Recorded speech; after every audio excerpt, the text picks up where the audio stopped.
मेरा नाम जिया है। मेरे माता पिता के मरने के बाद मैं पूरी तरह से अकेली हो गई थी। वैसे तो मेरे पेरेंट्स की काफ़ी सारी प्रॉपर्टी थी, घर में किसी चीज़ की कोई कमी नहीं थी, मगर मैं अपने पेरेंट्स के मरने के बाद बहुत उदास रहने लगी थी। इसलिए मैंने नौकरी करना शुरू कर दिया था ताकि मेरा ध्यान भटका रहे। मैं घर से बाहर निकलूँ तो वहाँ जाकर मेरा लोगों के साथ उठना बैठना हो, मेरा मन लगा रहे, मुझे अपने पेरेंट्स की याद ज़्यादा ना आया करे।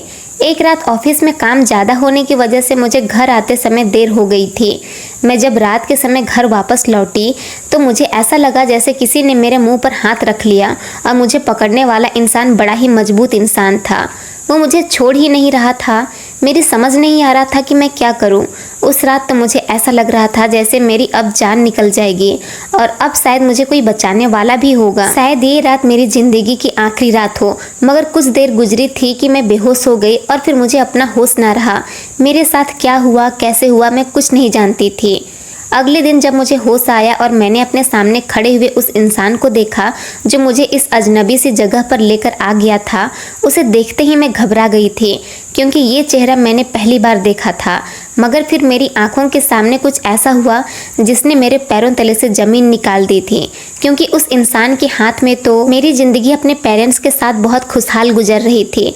मेरे पापा बहुत अच्छे थे। मेरे पापा का अच्छा खासा बिजनेस था और मेरी मम्मी डॉक्टर थी। मम्मी पापा बताया करते थे कि जब मैं छोटी थी तब हम सब लोग एक परिवार की तरह एक साथ रहते थे। मेरे 2 चाचा जी भी थे, उनका भी परिवार था और हम सब जॉइंट फैमिली सिस्टम में रहते थे। उस समय मैं बहुत छोटी थी जब मेरे पापा को कामयाबी हासिल हुई थी। मेरे मम्मी पापा ने अपने अपने कारोबार को आगे बढ़ाने के लिए बहुत मेहनत की थी। पापा एक मामूली से कंपनी में काम करते थे, जबकि अपने बिजनेस को बढ़ाने के लिए उन्हें ढेर सारे पैसे चाहिए थे। मेरी मम्मी जो कि शादी से पहले ही पढ़ी लिखी और एक इंटेलिजेंट डॉक्टर बन चुकी थी, वो काफ़ी समय से अस्पताल में नौकरी कर रही थी और शादी के बाद भी उन्होंने अपना ये काम जारी रखा था। मगर मम्मी अब अपना अलग से क्लिनिक खोलना चाहती थी। शादी के बाद जब उन्होंने पापा से अपना अलग क्लिनिक खोलने के लिए कहा तो पापा ने उनको अलग क्लिनिक खुलवा कर दे दिया था। मम्मी उस पर ढेर सारे लोगों का ट्रीटमेंट करती थी। ये बात मेरे दोनों चाचाओं को बिल्कुल भी पसंद नहीं थी और फिर एक एक करके वक्त गुजरने के साथ मेरे दोनों चाचा की भी शादी हो गई थी। उनका भी परिवार आगे बढ़ने लगा था। मैं जब तक इस दुनिया में नहीं आई थी उन लोगों को ये ऑब्जेक्शन हुआ था कि मेरी मम्मी क्लिनिक पर बैठकर लोगों का इलाज क्यों करती है। वो लोग चाहते थे कि शादी के बाद मम्मी घर गृहस्थी में शामिल हो जाए, मगर मेरे पापा ने वही किया था जैसा मेरी मम्मी चाहती थी। फिर धीरे धीरे मम्मी एक अच्छी डॉक्टर बन गई। उनके पास दूर दूर से मरीज जाने लगे थे। फिर एक दिन ऐसा हुआ कि मेरे नाना जी इस दुनिया को छोड़कर चले गए। मेरे नाना जी की दौलत संभालने वाला कोई नहीं बचा। नानी कई सालों पहले इस दुनिया से जा चुकी थी, इसलिए सब कुछ मेरी मम्मी के नाम पर हो गया था। मम्मी नाना जी की इकलौती बेटी थी। नाना जी ने अपनी वसीयत में लिखा हुआ था कि मरने के बाद उनकी सारी दौलत उनकी बेटी को दे दी जाएगी। इस हिसाब से वो सब कुछ मेरी मम्मी और मेरे पापा का हो गया था। अब मम्मी पापा जो सबके साथ एक ही घर में रहते थे, चाचा जी के बिहेवियर से तंग आकर वो लोग उनसे अलग हो गए थे। वैसे भी दोनों चाचा का मूड तब से मेरी मम्मी के साथ खराब रहने लगा था जब दोनों की शादियाँ हुई थी। उन दोनों की पत्नियाँ बहुत चालाक थी। उन दोनों की ही मेरी मम्मी से नहीं बनती थी। मम्मी और पापा नाना जी के घर में जाकर रहने लगे थे। नाना जी का जितना भी बिजनेस था वो सब मेरे पापा संभालने लगे थे और मम्मी ने अब अपने छोटे से क्लिनिक को बड़ा सा अस्पताल बना लिया था जो कि मेरे नाना जी के नाम पर बनवाया गया था। उन दोनों की ज़िंदगी अच्छी गुजर रही थी। शादी के 16 बाद मेरी माँ प्रेग्नेंट हुई। बहुत सारी प्रार्थनाएं करने के बाद उन्हें माँ बनने का सुख प्राप्त हुआ था। मैं थी जो उनकी ज़िंदगी में आने वाली थी। उनकी खुशियों के ठिकाने नहीं थे। उन्होंने चाहा कि अपनी इस खुशी में वो अपने दोनों भाइयों और उनके परिवार को भी शामिल कर ले, मगर न जाने क्यों मेरे दोनों चाचाओं को मेरे पेरेंट्स की कामयाबी अच्छी नहीं लगती थी। वो लोग उनकी खुशियों से बहुत जलते थे। वो लोग मेरे पेरेंट्स की खुशियों में शामिल नहीं हुए। फिर मैंने इस दुनिया में जन्म लिया। मेरे माता पिता मुझसे बहुत प्यार करते थे। आखिरकार मैं उनकी आंखों का तारा थी, उनकी लाडली और इकलौती बेटी थी। उन लोगों की खाली ज़िंदगी में जैसे मेरे आ जाने से रंग भर गए थे और फिर जैसे जैसे मैं बड़ी होती गई वो लोग मुझे देखकर अपनी ज़िंदगी गुजार रहे थे। मैं 7 साल की हो गई थी जब तक मैं अपने किसी रिश्तेदार को नहीं जानती थी, क्योंकि हमारे चाचा चाची उनके परिवार का कोई भी हमारे घर नहीं आता था। मगर मेरे पापा ने मुझे सब लोगों के फ़ोटो ज़रूर दिखाए हुए थे। वो मुझे सबके बारे में बताते रहते थे, कौन बिहेवियर का कैसा है, वो लोग जब एक साथ रहते थे तो क्या क्या करते थे। मम्मी ने कई बार पापा से मना भी किया था, तो वो कहते थे जब तुम्हारे भाई हम लोगों से कोई संबंध नहीं रखना चाहते तो फिर तुम हमारी बेटी को उनके बारे में जानकारी क्यों देते रहते हो। पापा कहते थे वो लोग हमसे कितने ही अलग हैं, मगर मैं चाहता हूँ कि हमारी बेटी को उनके बारे में सब कुछ पता होना चाहिए। आखिरकार मेरी बेटी उनकी भी तो कुछ लगती है। मम्मी कहती थी अगर वो तुम्हारी बेटी को कुछ समझते तो हमारी खुशियों में शामिल होने जरूर आते, अपनी भतीजी को देखने के लिए भी जरूर आते, लेकिन उन लोगों ने तो हमें पलट कर देखने की कोशिश ही नहीं की, जबकि हम लोग तो 1-2 बार वहाँ पर गए भी हैं। उन्होंने कभी हमसे ढंग से बात तक नहीं की, उल्टा हमारी बेइज्जती करके हमें वापस भेज दिया है। ऐसे रिश्तेदारों से नाता रखने का कोई फ़ायदा नहीं है। मेरे पापा एक बहुत अच्छे इंसान थे जो लोगों की गलतियों को बहुत जल्दी माफ़ करना जानते थे। वो मम्मी को हमेशा यही समझाया करते थे कि मैं अपने दिल में किसी के लिए कोई नफ़रत नहीं रखता। पापा ने मुझे भी हमेशा यही संस्कार दिए थे। मैं बहुत खुश थी अपने पेरेंट्स के साथ। हम तीनों एक दूसरे को देख देख कर अपनी ज़िंदगी गुजारते थे। मम्मी मुझे अपने साथ अपने अस्पताल ले जाती थी और छुट्टी वाले दिन मम्मी पापा सारा दिन मेरे साथ समय बिताते थे। देखते ही देखते मेरी उम्र 9 साल हो गई जब मेरे पापा मुझे और मम्मी को इस दुनिया से छोड़कर चले गए। पापा की तबीयत तो काफ़ी समय से ख़राब चल रही थी, लेकिन उनका ट्रीटमेंट लगातार चल रहा था, मगर फिर भी वो नहीं बच सके। पापा के जाने के बाद हम माँ बेटी बहुत अकेले हो गए थे। हमें उनकी बहुत याद आती थी। मम्मी ने पापा की मौत का सदमा काफ़ी दिनों तक अपने दिल से लगाए रखा था, मगर फिर हर इंसान को वक्त के साथ साथ सब्र आ ही जाता है। मम्मी ने भी पापा की मौत पर सब्र कर लिया था और फिर वो अपनी ज़िंदगी के रूटीन पर आ गई थी। उन्होंने अस्पताल जाना शुरू कर दिया था। अब मैं बड़ी हो गई थी, इसलिए स्कूल से आने के बाद घर पर रुक जाती थी। घर में नौकर चाकर भी होते थे जो मेरा बहुत ख्याल रख लिया करते थे, लेकिन मम्मी अस्पताल से जल्दी ही घर वापस आ जाती थी क्योंकि उन्हें मेरी फिक्र लगी रहती थी।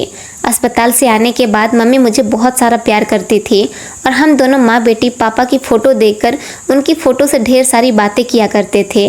वक्त इसी तरह से गुजरता चला गया और फिर मेरी उम्र 21 साल हो गई। मैं चाहती थी कि मैं भी पढ़ लिख कर मम्मी की तरह कामयाब बनूं, मगर मम्मी का कहना था ये जो कुछ भी है वो सब कुछ तुम्हारा है। जिस तरह से नाना जी ने अपना सब कुछ मेरी मम्मी का नाम कर दिया था, उसी तरह से मेरी मम्मी ने अपना सब कुछ मेरे नाम कर दिया था। और ये बात काफ़ी सारे लोग जानते थे, मगर मैं भी कोई जॉब करना चाहती थी।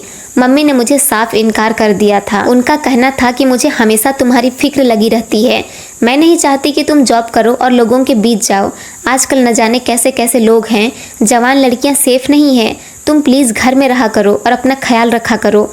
मम्मी कहती थी तुम अपने पापा की मेरे पास आखिरी निशानी हो, मुझे तुम्हारा बहुत ख्याल रखना है। आखिरकार मरने के बाद तुम्हारे पापा को भी मुंह दिखाना है।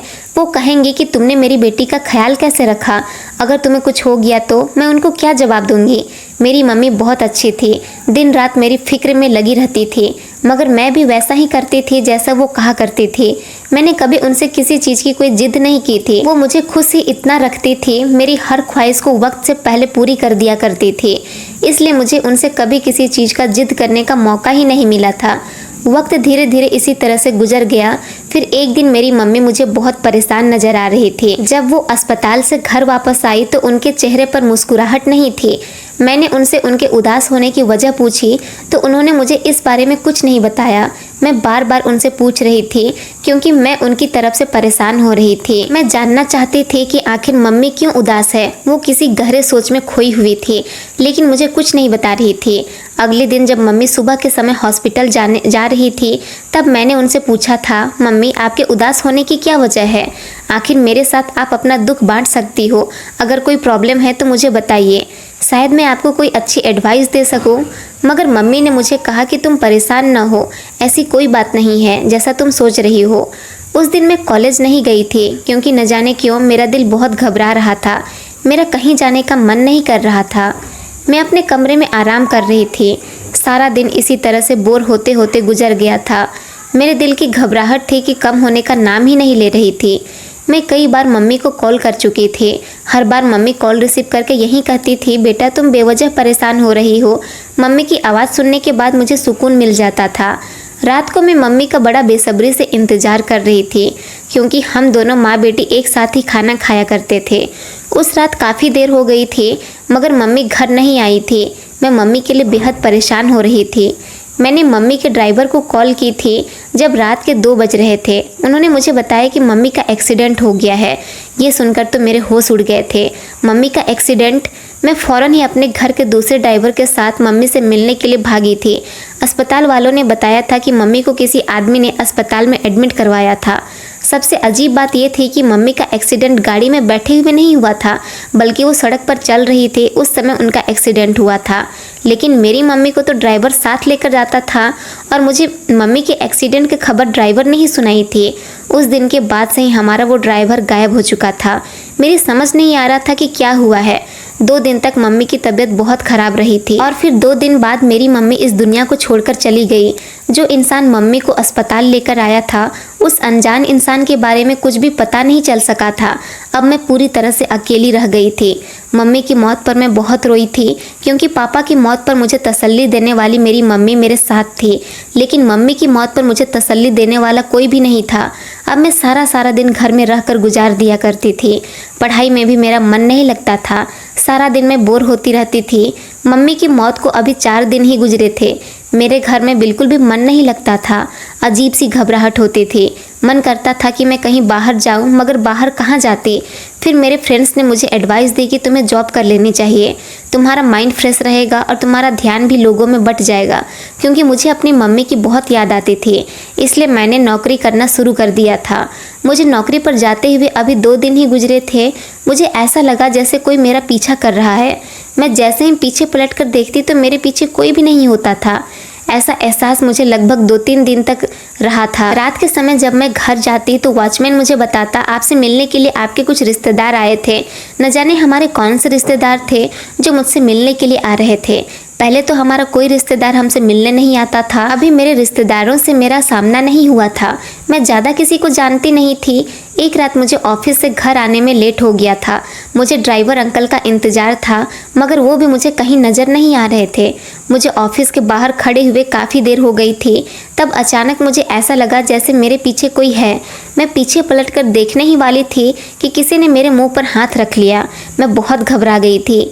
मैंने हाथ पैर मारना शुरू कर दिया था, मगर उस इंसान ने मुझे इतनी मजबूती से जकड़ा हुआ था कि मैं खुद उससे छुड़ा नहीं पा रही थी। और फिर कुछ देर बाद मेरी आंखों के सामने अंधेरा छाने लगा और मैं बेहोश हो गई थी। न जाने मैं कब तक बेहोश रही, मेरे साथ क्या हुआ था, मुझे बेहोश करने वाला इंसान कौन था और वो मेरे साथ ये सब कुछ क्यों कर रहा था। ये सारे सवाल मेरे दिमाग में घूम रहे थे। जब मुझे होश आया तो मैंने देखा कि मैं एक बड़े ही अजीब से घर में मौजूद हूँ। ये एक कमरा था जिसमें मौजूद बेड पर लेटी हुई थी मैं। जैसे ही मेरी आंख खुली तो मैंने घबराकर चारों तरफ देखा था। ये बड़ा ही पुराना सा घर लग रहा था। मैं उठकर खड़ी हुई तो मेरे पैरों में अजीब सी कपकपाहट थी। मेरे कदमों से चला नहीं जा रहा था। अभी मैं उठकर दरवाजे की तरफ जाने ही वाली थी कि दरवाज़ा धड़ाम से खुल गया और उसके अंदर आने वाला इंसान एक लंबा चौड़ा और लगभग 40 साल उम्र का आदमी था। उसे देखकर ऐसा लग रहा था जैसे वो कोई नॉर्मल इंसान नहीं बल्कि कोई गुंडा है। वो शक्ल से ही इतना खतरनाक नजर आ रहा था। उसने मुझे कहा, तुम कहाँ जा रही हो? अभी मैं उससे कुछ कहती, इतनी ही देर में मेरी नज़र उसके हाथ पर गई। उसने अपने हाथ में एक ऐसी चीज़ पकड़ी हुई थी जिसे देखकर मेरी आंखें फटी की फटी रह गई और मैं अपने होश संभालना भूल गई थी।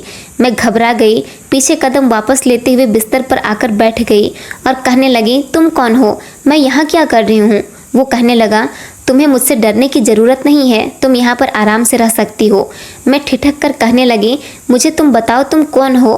क्या तुम ही हो मुझे यहाँ पर लेकर आए हो? वो कहने लगा, हाँ मैं ही तुम्हें यहाँ पर लेकर आया हूँ, मगर तुम चिल्लाओ नहीं, यहाँ पर और भी लोग रहते हैं। एक तरह की खोली थी, यहाँ पर काफ़ी सारे लोग रहते थे। बाहर से मुझे काफ़ी सारे लोगों के बोलने की आवाज़ आ रही थी।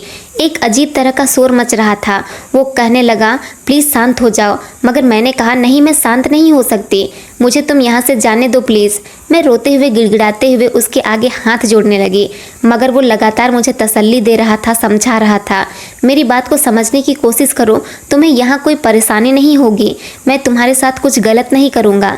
लेकिन न जाने क्यों मुझे उस इंसान की बातों पर यकीन नहीं आ रहा था। आखिर वो मेरा कुछ बिगाड़ना नहीं चाहता था तो फिर मुझे यहाँ लेकर क्यों आया था?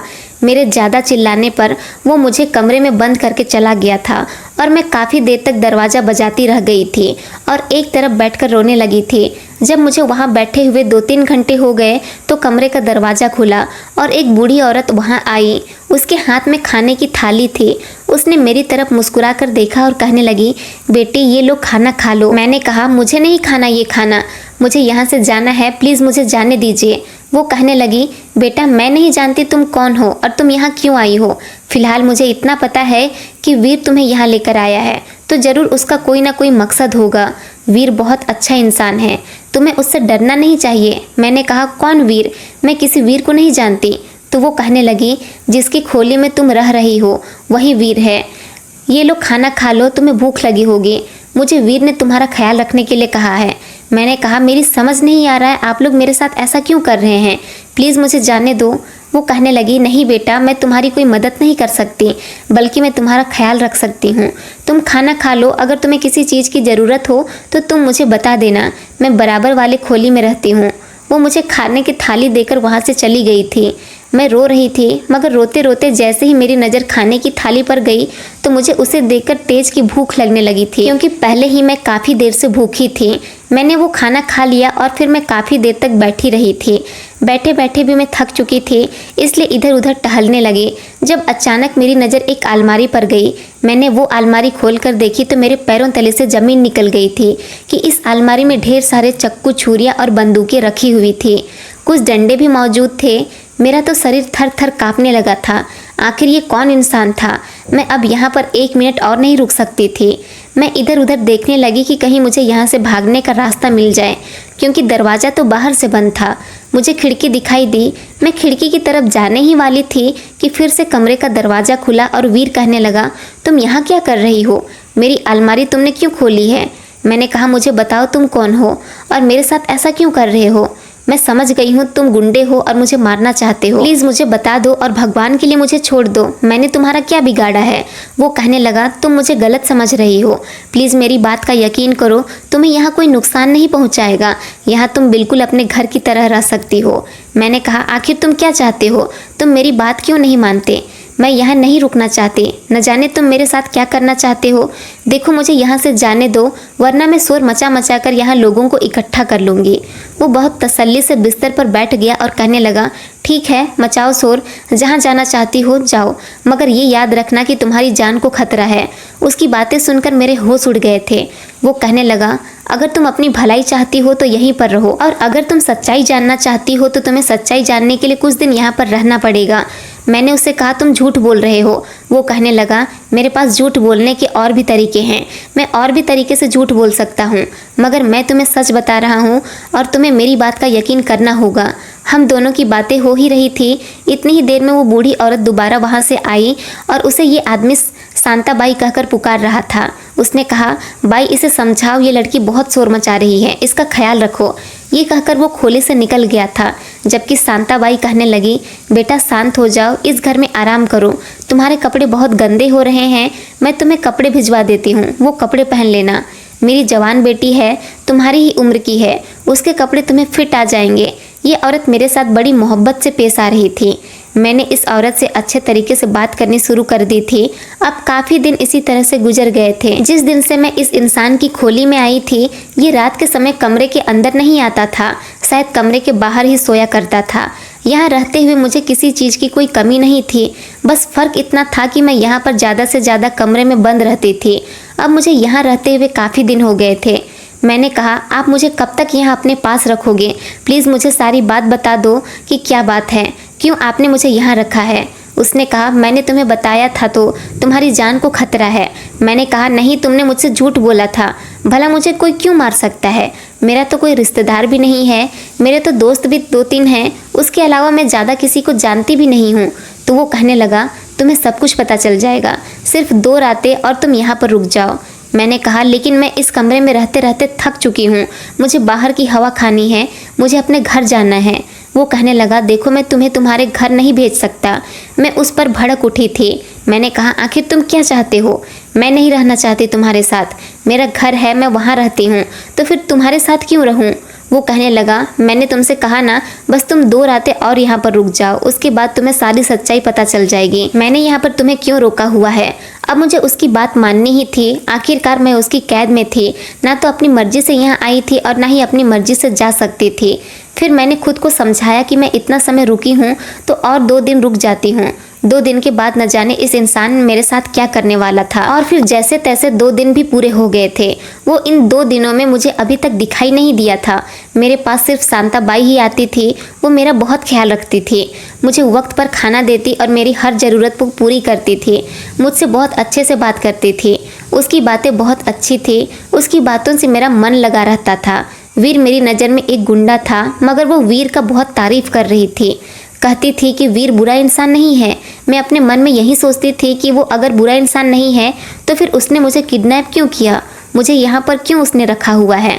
मुझे अब मेरे सवालों का जवाब मिलने वाला था। न जाने वो कहाँ चला गया था। मैं बेचैन हो रही थी कि कब 2 दिन का समय पूरा हो और मैं यहाँ से अपने घर जाऊँ। रात का टाइम हो गया था। मैंने अपने जाने की तैयारी कर ली थी। मैं तैयार होकर खड़ी हुई थी कि कब वो आए और मुझे यहाँ से मेरे घर छोड़कर आए। काफ़ी देर हो गई थी, वो अभी तक नहीं आया था। लेकिन फिर जब थोड़ी देर के बाद वो आया तो उसने मेरा हाथ पकड़ा और कहने लगा, चलो मैं तुम्हें कुछ दिखाना चाहता हूँ। मैंने कहा, मगर मुझे मेरे घर जाना है। वो कहने लगा, क्या तुम जानना नहीं चाहती कि मैंने तुम्हें इतने दिन यहाँ क्यों रखा। मैंने कहा, हाँ जानना चाहती हूँ। तो वो कहने लगा, चलो मैं तुम्हें अभी सब कुछ पता चल जाएगा। वो मुझे दूसरे खोली में ले गया। वहाँ ले जाने के बाद जैसे ही उसने कमरे का दरवाज़ा खोला तो मुझे कमरे के अंदर जाने के लिए कहा। मैं कमरे के अंदर गई तो मेरे पैरों तले से ज़मीन निकल गई थी, क्योंकि सामने जो इंसान था उसे कुर्सी से बांध कर रखा गया था। उसके हाथ पैर बंधे हुए थे। उसके शरीर पर चोट भी लग रही थी, मगर न जाने क्यों मुझे ऐसा लगता था जैसे मैंने इस इंसान को कहीं देखा है। वीर उस लड़के के पास गया और वीर ने उसको जगाने की कोशिश की। मुझे देखकर वो डर गया था और वीर से बार बार कह रहा था, प्लीज़ मुझे जाने दो। वीर ने उससे कहा, अब सच सच बता कि तेरे बाप ने और तेरे चाचा ने डॉक्टर के साथ क्या किया था। मगर वो बार बार उससे कह रहा था, मैं कुछ नहीं जानता। तभी वीर ने अपनी जेब से बंदूक निकालकर उसके सर पर रख दी। मैं तो ये सब देखकर बहुत डर गई थी। उतना ही डर उस लड़के को भी लग रहा था। उसने वीर से कहा, मैं तुम्हें सारी सच्चाई बताने के लिए तैयार हूँ, प्लीज़ मुझे मारना मत, मुझे माफ़ कर देना, मेरी कोई गलती नहीं है। उसने कहा, डॉक्टर सरिता जो मेरे पापा के बड़े भाई की पत्नी थी, उनको मेरे पापा और चाचा ने ही मारा था। दरअसल वो लोग चाहते थे कि वो उनकी सारी जायदाद हथिया ले। ताऊ जी के मरने के बाद उन लोगों की नज़र इन दोनों माँ बेटी पर टिकी हुई थी। उन्होंने डॉक्टर सरिता को ब्लैकमेल करना शुरू कर दिया था। वो लोग कहते थे कि खामोशी से अपना सब कुछ हमारे नाम कर दो, वरना अच्छा नहीं होगा। वो बहुत परेशान रहने लगी थी। एक दिन उन्होंने ताई जी को रास्ते से हटाने के लिए प्लान बनाया। रात के टाइम पर उन लोगों ने डॉक्टर सरिता की गाड़ी का एक्सीडेंट करना चाहा, मगर वो अपनी गाड़ी से कूदकर भाग गई थी। वो लोग डॉक्टर सरिता को काफ़ी देर तक ढूंढते रहे। जब वो थोड़ी दूरी पर चले तो उन्हें डॉक्टर सरिता मिल गई थी। उन्होंने गाड़ी को देखकर भगाना शुरू कर दिया था। तब मेरे पापा ने गाड़ी की रफ्तार तेज कर दी और डॉक्टर सरिता को सड़क पर भागते समय ही उनको गाड़ी से कुचल दिया और फिर वो लोग वहाँ से गायब हो गए। इस तरह किसी को पता नहीं चल सका कि डॉक्टर सरिता की मौत किस तरह से हुई है। फिर उन लोगों की नज़र इस लड़की पर थी, क्योंकि ये बात तो सब लोग जानते हैं कि दोनों पति पत्नी ने अपनी सारी प्रॉपर्टी अपनी बेटी के नाम कर दी है। अब ये लोग बेटी को रास्ते से हटाना चाहते थे। ये काम मुझे सौंपा गया था। मैं इस लड़की पर नज़र रखे हुए था कि ये कब क्या करती है। 1-2 बार मैं इससे मिलने के लिए इसके घर पर भी गया था, मगर ये मुझे वहाँ नहीं मिली थी। मैंने सोचा था कि मैं इससे दोस्ती बढ़ा लूँगा और फिर धीरे धीरे सब जान पहचान होगी तो हम लोग इसको अपनी बातों में लेकर चालाकी से मार देंगे और फिर इसकी सारी दौलत अपने नाम कर लेंगे। लेकिन इससे पहले ही तुमने इसे किडनैप कर लिया और तुम्हें सब कुछ पता चल गया। बस मैं इससे ज़्यादा और कुछ नहीं जानता। ये बात सुनकर तो मेरे पैरों तले से ज़मीन निकल गई थी, क्योंकि ये कहानी तो मेरी माँ की कहानी थी। इसका मतलब ये था कि मेरी माँ का एक्सीडेंट नहीं हुआ था, बल्कि इन लोगों ने मेरी माँ को मारा था। और ये लड़का कोई और नहीं बल्कि मेरे चाचा जी का बेटा था। मेरे पापा के 2 भाई थे जो हमसे शुरू से ही नफरत करते थे, और अब उनकी नफरत इतनी हद तक बढ़ गई थी कि उन्होंने जायदाद के लालच में आकर मेरी माँ को मार दिया था। मेरे चाचा का बेटा, जिसको मैंने आज तक सिर्फ फोटो में ही देखा था, क्योंकि मेरे पापा मुझे सबके बारे में बताते रहते थे। मुझे ये सारी बातें सुनकर बहुत रोना आ रहा था। वो मेरे सामने बैठा हुआ था और बार बार मुझसे गिड़गिड़ा कर माफ़ी मांग रहा था। कह रहा था, मुझे माफ़ कर दो, इससे कहो कि मुझे छोड़ दे। वीर मुझे लेकर दूसरे कमरे में आ गया था। वो मुझसे कहने लगा, इसके मुंह से सारी सच्चाई उगलवाने के लिए ही मैंने तुम्हें इतने दिन इंतजार करवाया था। दरअसल ये लड़का तुम्हारी जान को खतरा पहुंचाना चाहता था, इसलिए मैंने तुम्हें किडनैप किया था कि ये लोग तुम्हें ढूंढ ना सके और उससे पहले ही इन लोगों की सारी सच्चाई खोलकर तुम्हारे सामने ला दूं। दरअसल मैं तुम्हारी माँ को बहुत अच्छी तरह से जानता हूँ। मैं कोई गुंडा नहीं हूँ, बल्कि लोग मुझे गुंडा समझते हैं। वक्त और हालात ने मुझे ऐसा बना दिया है। मैं लोगों की मदद करता हूँ, ऐसे लोगों की मदद करता हूँ जिनकी मदद शायद पुलिस भी नहीं कर सकती। मैंने ऐसी लड़कियों की शादी करवाई है जो बहुत गरीब हैं। मैंने ऐसे गरीब लोगों को उनका हक दिलाया है जिनको अमीर लोग दबा देते हैं। मैंने उन लड़कियों को इंसाफ दिलाया है जिनकी इज्जत खराब हो जाती है। मैं तुम्हारी भी मदद करना चाहता था, इसलिए मैंने तुम्हारे साथ ये सब कुछ किया। 3 साल पहले मेरे साथ एक हादसा हो गया था। कुछ गुंडों ने मुझ पर हमला बोल दिया था, जिसमें मेरे काफ़ी सारी चोटें आई थी। मेरा कोई इलाज करने के लिए तैयार नहीं था। मैं गंभीर हालत में इधर उधर भटक रहा था। जब मैं रास्ते पर खून से लथपथ पड़ा हुआ था तो तुम्हारी माँ ने मुझे सहारा दिया और अपने ड्राइवर के साथ मिलकर वो मुझे अपने अस्पताल ले गई थी और वहाँ जाने के बाद उसने मेरा ट्रीटमेंट किया। लोगों को लगता था कि मैं गुंडा हूँ और ये पुलिस केस बन सकता है जिसमें वो लोग भी फंस जाएंगे, इसलिए मेरा किसी ने इलाज नहीं किया, मगर तुम्हारी माँ ने बिना कुछ सोचे समझे मेरा इलाज किया और मुझे वक्त पर ठीक कर दिया था। मैं तुम्हारी माँ से हाथ जोड़कर कह रहा था, मैं सारी ज़िंदगी तुम्हारा एहसानमंद रहूँगा। कभी तुम्हें मदद की ज़रूरत हो तो मुझे ज़रूर बताना। जैसा भी हो मैं तुम्हारी मदद करने के लिए तैयार रहूँगा। तुम्हारी माँ मुझसे बहुत खुश हुई थी क्योंकि वो एक अच्छी औरत थी। लेकिन जिस दिन तुम्हारी माँ की मौत हुई थी उस रात मैं उसी रास्ते से गुजर रहा था जहाँ पर तुम्हारी माँ गंभीर हालत में पड़ी हुई थी। तुम्हारे दोनों चाचा तुम्हारी माँ को गाड़ी से कुचलकर वहाँ से भाग निकले थे। किसी ने उन्हें तुम्हारी माँ को मारते हुए नहीं देखा था क्योंकि वो सुनसान सड़क थी, मगर जब मैंने तुम्हारी माँ को देखा तो मैं उसे उठाकर अस्पताल लेकर जाने लगा था। तब तुम्हारी माँ ने मुझे रोक दिया और कहने लगी, मुझे बचाने की कोशिश मत करो, मेरे मरने का समय आ गया है। मुझे तुमसे एक ज़रूरी बात करनी है। मेरी बेटी का ख्याल रखना। मुझ पर मेरे देवरों ने हमला किया है। वो लोग मेरी बेटी को भी नुकसान पहुँचा सकते हैं। आगे भी वो मुझे कुछ कहना चाहती थी, मगर अचानक उन्होंने अपनी आंखें बंद कर ली। उनकी आवाज़ शांत हो गई और उन्होंने मेरी आंखों के सामने ही दम तोड़ दिया था। वो मरते समय मेरे आगे हाथ जोड़कर तुम्हारी रखवाली का मुझसे वादा लेकर गई थी। मैं ही था जो तुम्हारी माँ को अस्पताल लेकर गया था। मैंने उसी दिन से ठान लिया था कि मैं इसके कातिलों को सज़ा दिलवा कर ही रहूँगा और तुम्हारा बहुत बहुत ख्याल रखूँगा।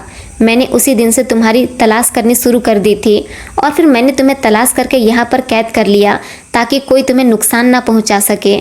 मैं तुम्हारी माँ के कातिलों को सज़ा दिलवाना चाहता हूँ, इसलिए मैंने इसको किडनैप किया है क्योंकि मैं जानता था कि यही है जो तुम्हें अपनी बातों में लेकर तुम्हें ढूंढने की कोशिश कर रहा है। ये लोग तुम्हें भी नुकसान पहुंचा सकते थे, इसलिए मैंने सबूत के तौर पर इस लड़के को किडनैप कर लिया और इसकी इतनी पिटाई लगाई कि इसने अपने मुंह से सब कुछ उगल दिया और अब ये पुलिस को भी ये सब कुछ कहेगा और इस तरह तुम्हारी मम्मी को इंसाफ मिल जाएगा। मैं उस इंसान के पैरों में गिर गई थी और कहा कि मैं तुम्हारे बारे में सिर्फ सुना था, तुम बहुत अच्छे हो, मगर आज अपनी आंखों से देख भी लिया। प्लीज़ मुझे माफ़ कर देना। तुम्हारा बहुत बहुत शुक्रिया, तुमने मुझे बचाया। मैं उस इंसान का एहसान शायद सारी ज़िंदगी नहीं भूल सकती। मुझे तो ये भी नहीं पता था कि मेरी माँ के साथ ये सब कुछ हो गया था। अब मुझे समझ आई थी कि मेरी माँ इतना परेशान क्यों रहने लगी थी। वीर ने पुलिस को बुला लिया था और उसके बेटे ने पुलिस के सामने भी वो सब कुछ कहा था जो उसने मुझे बताया था।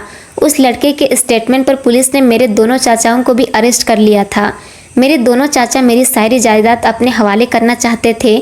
मेरे पापा जो कि एक ऐसे इंसान थे जो लोगों को बहुत आसानी से माफ़ कर दिया करते थे, वो दोनों मेरे आगे हाथ जोड़कर मुझसे माफ़ी मांग रहे थे और कह रहे थे, बेटा हमें बचा लो, हम आगे ऐसी कोई गलती नहीं करेंगे। मैं चाहती तो उस समय अपने पापा की तरह उन लोगों को माफ़ कर सकती थी, मगर नहीं, इन लोगों ने मेरी मम्मी की जान ली थी। मैं उन लोगों को कभी माफ़ नहीं करूँगी। उन लोगों को कड़ी से कड़ी सज़ा हो गई थी क्योंकि उनका बेटा पुलिस को उनकी पूरी प्लानिंग के बारे में बता चुका था और फिर उन्होंने भी पुलिस को सब कुछ बता दिया। वीर ने मुझे मेरे घर भेज दिया था और उसने मेरी जिम्मेदारी ली थी कि वो मेरे अच्छे लड़के के साथ शादी करवाएगा क्योंकि वो मुझे अकेला नहीं छोड़ना चाहता था। उसने अपने ही साथ का एक लड़का मेरे घर पर मेरी रखवाली के लिए छोड़ दिया था। वो मेरे लिए कोई अच्छा रिश्ता तलाश कर रहा है। उसने मुझे बताया था कि जो काम वो करता है उसके काम से खुश होकर लोग उसे पैसे देते हैं। यही वजह है कि उसके घर की अलमारी में बहुत सारे हथियार रखे, क्योंकि ऐसे लोगों को मारने या डराने धमकाने के लिए उसके हथियार काम आते हैं।